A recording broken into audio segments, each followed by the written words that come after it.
Welcome into the Pursuit of Manliness podcast, where we are vigorously equipping men to pursue biblical manliness. My name is Jarrett Samuels. I'm the host of the podcast. Men, as always, I'd like to begin by thanking you for checking out today's podcast episode. Now, when you get the opportunity, please visit thepursuitofmanliness.com. You can do several things there. You can find this episode, the whole catalog of previous episodes.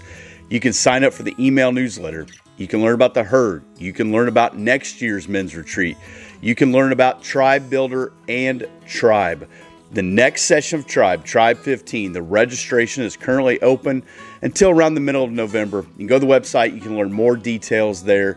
I also want to remind you, the midweek A Quiet Life episode is sponsored by Loader Road Goods. LoaderRoadGoods.com out of Coshocton, Ohio. I had the opportunity recently to spend some time with Chris Kent. He is the guy behind Loader Road Goods. Now, I want you to know, we just hit October.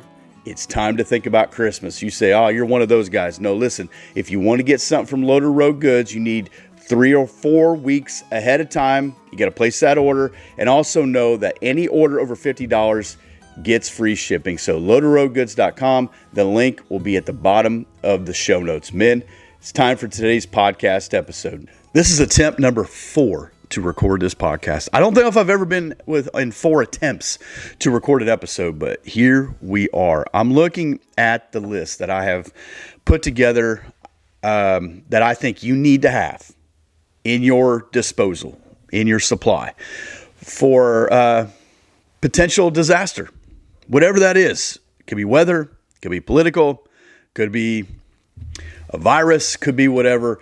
These are things I think you need to add to your supply, your storage in your house and in your life. And if you are a man with a family or a wife or kids, let me just say, it is a privilege to be the provider and protector for those people, but we also need to be proactive. We need to be thinking ahead. And yeah, there are things that we should probably bring them in on, but there's some things I think like this that we can just kind of do on our own and not cast fear and foreboding upon them. But it's us looking ahead. It's us being the protectors and saying, you know what, I'm going to get ahead a little bit on this. Now, I understand not everyone can do these things. Not everyone can go out and just buy this stuff. And let me say on the onset, when I started to compile this list years ago, I thought I needed everything right then. I mean, I was just like, I need to buy all the things and all the stuff, and I'm going to store it, and I'm going to be this guy. Yeah, I wouldn't move on it. I wouldn't delay much longer on this stuff. However, just do one thing at a time. Be smart, be responsible, and again, there may come a place where you and your spouse need to have a conversation like, hey, I'd like to get a few things just to what I have found when it comes to being prepared for disasters and things, rarely is everybody on exactly the same page. Either someone thinks you don't need that much, someone thinks you're being irrational, someone thinks you need a whole lot more. Wherever you're at, I'm just going to tell you where I'm at. I hope it's some things to consider. These are 5 things that I wrote down. There's a few more that I'm going to share at the very end, Lord willing. I say Lord willing because, again, attempt number 4. But a few things I'm going to add and say, hey, this is some stuff you should consider as well. Let me start with the first one is water. They say that you need 1 gallon per person per day. So if there's 3 people in your house, you, your spouse, and a kid, they say that would be 21 gallons, okay? We have 5. So that would be 35 gallons of water, right? 1 to 5, yeah, so 35 gallons of water. The average amount of time that it is said that you should prepare for some kind of disaster, let's say it's a natural disaster like Hurricane Milton. And this kind of came about because of the conversation I had with some people in my house the other night who were there about what would you do if you were needed to prepare for this? And people go, I'm going to evacuate. Right. But what if you're the person that has to lock Lowe's up for the last time before, the hurricane comes because all the people can buy plywood and sandbags? You're kind of in a bad way. What if you're running the shelter? What if you're responsible for, not everyone can just take off. So you're there. What do you do? Water. You got to have water. You got to have good drinking water. 1 gallon per person per day is a great place to start. That's a lot. And for me, I don't do 3 days. I like to consider 3 weeks. I get 3 weeks from back in 2020. That was kind of the number of we're going to shelter in place for a period of time and all that. Well, here's what happened. In some parts of the world, the ports were closed, so stuff coming in and out. I have a friend who lives in a country where he couldn't go to the grocery store unless it was his the letter of his alphabet's turn to go, And by that point, one person in your family could go get what you need for the entire family. And by then, whatever was left was left. And so a lot of these things I'm going to talk about, I'm going to say do a little bit on a regular basis, and it will add up. Water. You go to the store, you buy a gallon of water today. It's $1.59. Put it in your garage. Keep it out of the light. We don't want sunlight and plastic getting together. That's a different conversation. But a gallon of water, buy a couple of gallons of water. Do that once a week. You go to the store, you're getting groceries, throw another gallon of water in there. Like, what are you doing that for? It's always good to have water. During COVID, March of 2020, I remember this. I always have water. I'm always buying water. As a matter of fact, the last 2 days, I've bought water. It's kind of what I do. It's always good to have it. And I remember a guy walking by my cart. He saw some things of water I had. He shook his head and said, "It's free. It comes out of a tap." Well, it's not free. I don't know who's paying his water bill, but it's not free. Someone's going to pay it somewhere. But there are times, whether it's natural disasters, whether it's you didn't pay the water bill guy, whatever it is, that it won't come out of a tap. Water pipelines frozen, earthquakes happen, turn the water line off, whatever, or what does come out of a tap is not drinkable. So you want to have water, and I want to be able to collect water. I want to be able to get more water. The question would be, how much of this stuff do I need? You need what you have and then a little bit more. You always need a little bit more. Collect water. I have a rain barrel, 50-gallon rain barrel that's outside my house that runs off a downspout. I bought that rain barrel, I believe, off Amazon. I always have 50 gallons of water in it. No, I don't drink it because it's not good to drink water that's run off your roof. However, if after 3 weeks and we've drank all of the water supply that I have stored, then you know what? I'm going to start boiling water. With that in mind, as long as there's not a drought, and a drought, that's a different situation, different problem, then I'm going to have water on a fairly regular basis, once a week, once every other week, whatever, and I'm collecting it to one spot. What I did is I went around the house, I don't know, years ago and tried to figure out where does water collect the most from the rain. It doesn't land the same on the house everywhere, and I found that spot was considerably more water than anyone else. So I want to have water. I want to be able to collect water just in case. I hope I never, ever have to boil any water out of that rain barrel or use any of this water that I have in different places except for leisure. I hope I can just get to enjoy it all the time and never need it for an emergency. But if I needed it, we got it. Which moves me to food. My wife does know about the food. It's clear and obvious. She knows about some of it. She didn't know for a while. But every once in a while she'll say, "Hey, do you have any more of those whatever noodles?" "Yep, I got some. I'll be right back." Food. What I did is I did the math and said, okay, I got 3 kids for a week. That's 21 meals. I did 3 and then 3 meals a day, 21, 63 for 3 weeks. Yikes. I go buy a box of ramen. A box of ramen has like 12 to 16 somewhere in their packets in it. It's dirt cheap. I bought a bunch of Totino's pizzas that were on sale. I started just to find enough meals just to fill that frame. 3 weeks worth of meals for my kids, and then you kind of build from there. Rice, beans, noodles. There's some things that just keep longer than others. You can Google that. There's tons of lists. You can get a little crazy with these lists. I've also bought some food from My Patriot Supply. I love how they ship it, how it's stored. Whatever you're going to do with your food storage, don't put it in your pantry. You don't leave it in a box. You're going to put it in a tub, or you're going to put it in like a bin with a sealable lid. You don't want mice getting in there. You'll have a different problem if that happens. So you want a lid that locks, a Loctite lid. I don't know if there's a greater lock on a lid than a 5-gallon bucket when you put that white deal on there. Another thing I'm just going to toss in there for free. I have 5-gallon buckets come out my ears. You can use those things for everything. But with that said, you can store food in there. Some of my food is labeled. Some of it is not, just depends, but it's all long-term storage food. When you go to the store, you get your groceries, throw a couple more bags of rice in there. It's not going to break the bank to do that every once in a while. Same with water. So you go to the store this week, grab a bag of rice, grab a gallon of water.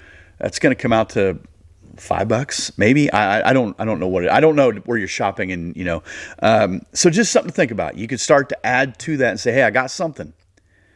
If it goes down for a couple days, I got some food. They say maybe I already said this, I don't know because I've recorded this 4 times. They say the preparation period for people that you should prepare to last out would be 3 days. Again, I'm gonna go back to this. I'm gonna go 3 weeks. If it's 3 days, great. We're in great shape. If it's 3 weeks, we're in better shape than we would have been. That's for sure. So I want water, I want food, I want power. All the power goes out. Now, I've heard it said that once a month or once every few months, you should turn all the power off in your house, breakers and all, and figure out what you're going to do. Most of the time, you talk to your spouse and say, what are we going to do if the power goes out? She's got a Yankee candle somewhere she's going to light, and you're going to put it on your kitchen table, and that will be your source of light. I'm not necessarily talking about light here as much as at what point do you need to get your freezer plugged into something else because it hasn't ran for 3 days now. A couple days, you're probably going to be okay. Keep it closed. But that third day, you're going to lose some food here pretty quickly. So I want to have power. The first thing I did years ago was buy one of these. This is just a simple USB charger. If you're watching on YouTube, you can see it. I'm holding it up. These are solar panels. I can leave it on the dash of my car as I drive. It's being charged all the time. You can plug USB in here. You're like, I'm not interested in watching Netflix or playing Roblox when the power goes down. No, but people will be in communication with you. If the phones are still working, they'll be in communication. You can listen to radio online. You can find out what's going on. So I have that. I keep one of these in the car. I got one on a windowsill in my house. Yes, I have USB chargers and things in my house, but again, your power's down. You don't have them. But I can also grab that, throw it in my backpack if I'm going to go hike, and I have more power. It has a solar panel on it as well. I bought a generator. I don't have the big dog. I have a generator that is portable enough, that has a cart below it. I can wheel it out into the driveway. You don't want it in your house or garage. I can wheel it to the backyard if necessary. It's up a little higher because it's on a cart, so the snow, rain, whatever aren't going to just be saturating it. And I want to take care of it. So I have that. With that said, you can't just plug right into it. So I have the converter cable extension cord here that I can run off of it, and then I can run my extension cords from the house that are connected to my freezer, fridge, whatever there. I'm not trying to run my television and air conditioner and all that. There are generators that will do that. I'm not trying to do that right now, at least in this season of life. That's not a priority to us. With that said, if you're going to get a generator or power or any of that stuff, you want it quiet. You don't want to advertise to the whole world, hey, Bob over there has all the power. You can hear his generator from miles away. If everything goes down, it gets really quiet. And so you're going to want something that's not just advertising to everybody, hey, come plug into my generator. With power, there's other things you can do like propane and stuff. That's probably a different conversation. So with that, I got water, I got food, I got power. Well, the generator doesn't run on hugs, high fives, and handshakes. I should say I have a couple Jackeries now. That took a long time coming. Blue Eddy, there's one, there's some others. Those are portable power. I can take those directly in the house, plug into them, and they have a solar panel that will draw power to them as well. So the generator, though, is going to run on gas. That's the fourth thing. I think you need gas. You need gas for your generator. I don't know, other than your car, what else you would need gas for. At least it's not coming to mind. I'm not mowing the grass if everything is unraveled. I'm not doing that. But I may need that gas to put in my car.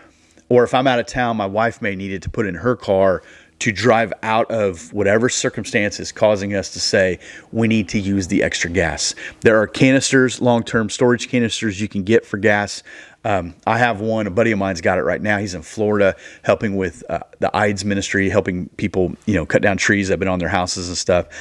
He wanted to do that, one, because he might need it for his chainsaw and things, but also he didn't want to take the gas that those people are going to need. And once again, if he needs to leave town, he can get 100, 200 miles down the road and not have to worry about it.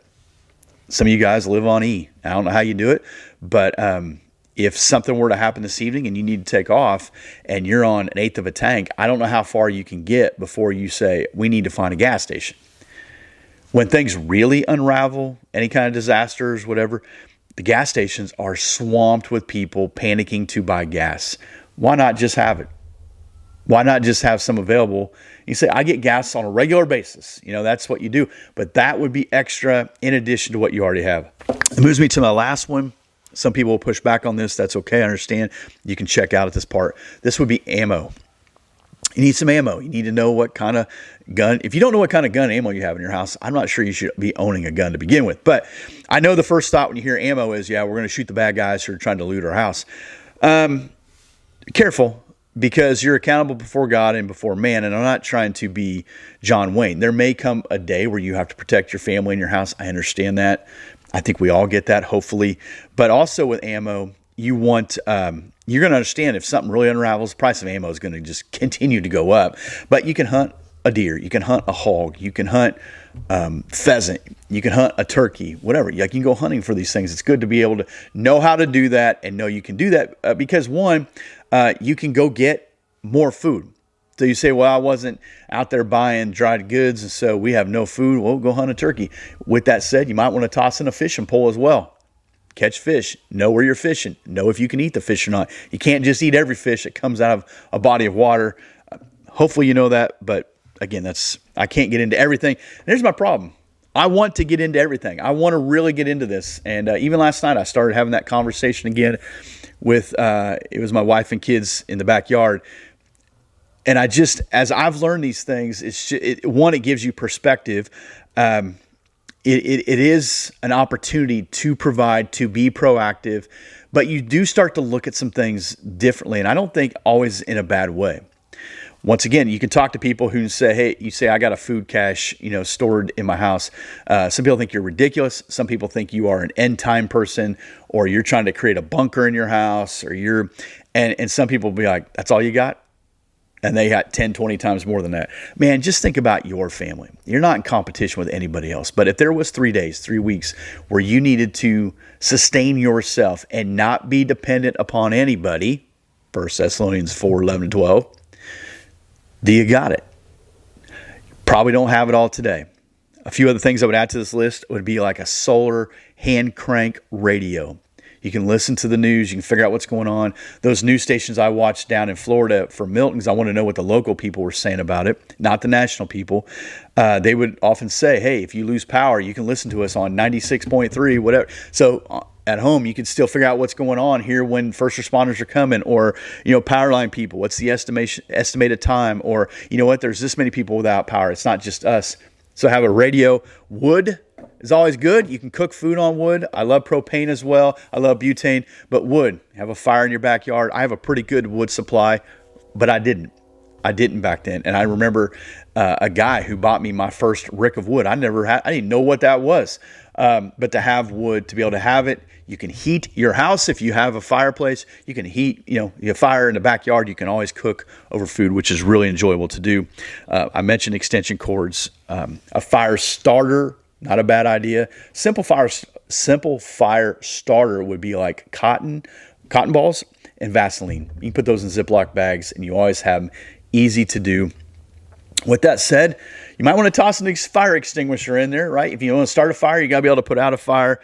And last, and maybe this is a whole different conversation with somebody much smarter than myself, I believe you need to have cash.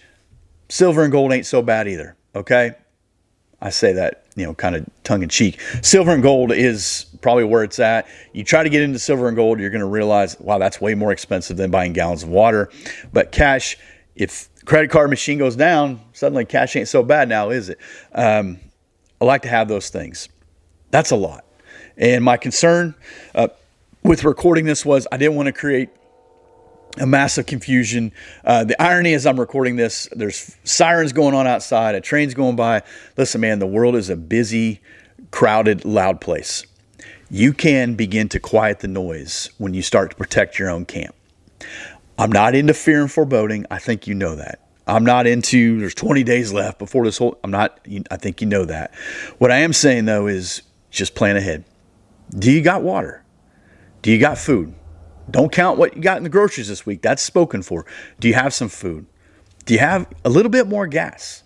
If you need to, just put a little bit more into the gas tank that you use to mow the grass every day. And in worst case scenario, November, December, you're dumping that in your gas tank and you're filling it again. You can do that. Do you have power? Are you able to? Don't count your neighbor's generator.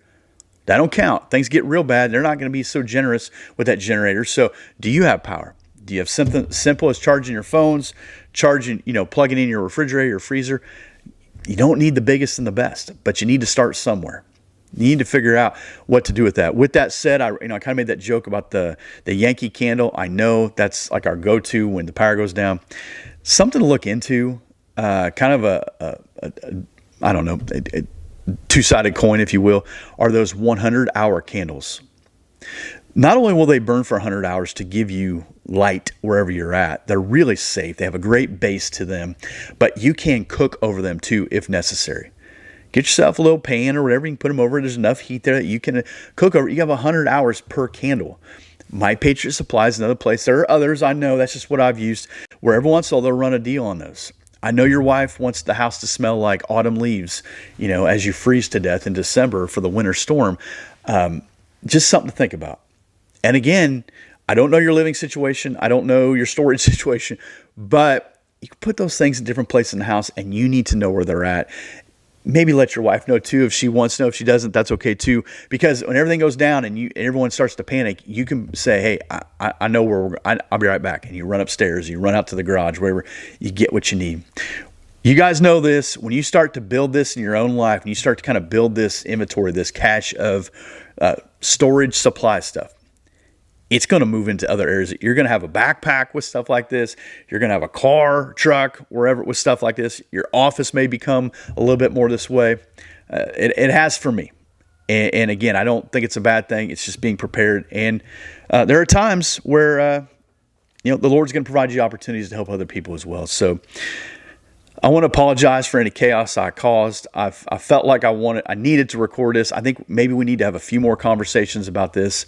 I'm thinking about winter car stuff, what you need to have in there, some other things, just to be prepared, especially if you got kids with you or you're with somebody else. But being prepared, stay alive, stay safe, and I'll end with this. My goal is for comfort. Like I'll go out and measure myself. I'll go out and do this. I've record episodes out here when it's freezing, it's hot and all that. But if I'm in a situation where, I'm going to be stuck for a little bit, I want to be able to cook some food. I want to have some hot hands. I want to have a blanket. I want to have some things that I'm saying, hey, this isn't going to be miserable. We're going to be okay. So, man, I appreciate you guys listening and watching. I appreciate you bearing with me through this conversation. And if you got other things that you want me to talk about or consider or share with guys, shoot me an email, pursuemanliness@gmail.com. Like, hey, Jared, have you thought about a survival skill for this? Have you thought about this scenario? Maybe, maybe not, but let's talk about it. Let's get equipped with all these different things. Men, you don't need to go buy it all today, okay? Just go get yourself a gallon of water. Let's start there. Thanks for listening. Thanks for watching. Let's keep pursuing biblical manliness.